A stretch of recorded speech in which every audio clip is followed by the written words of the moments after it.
రోజుకి ఒక్కసారి ఒక్క స్పూన్ తింటే సరిపోతుంది. జుట్టు పెరుగుతుంది, వెయిట్ లాస్ అవుతుంది, అంతేకాకుండా హెల్త్ కి కూడా చాలా మంచిది. మీరు భోజనంలో తీసుకోవచ్చు, లేదంటే టిఫిన్స్ లో కూడా ఈ పొడిని తీసుకోవచ్చు అనమాట. ఇది కరివేపాకు పొడి.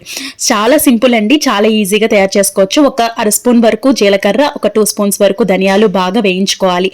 ఇలా వేయించుకుని పక్కన పెట్టుకున్న తర్వాత ఇప్పుడు ఆయిల్ ని యాడ్ చేసి ఇప్పుడు గుప్పెడు వరకు ఎండుమిర్చిని తీసుకున్నాను.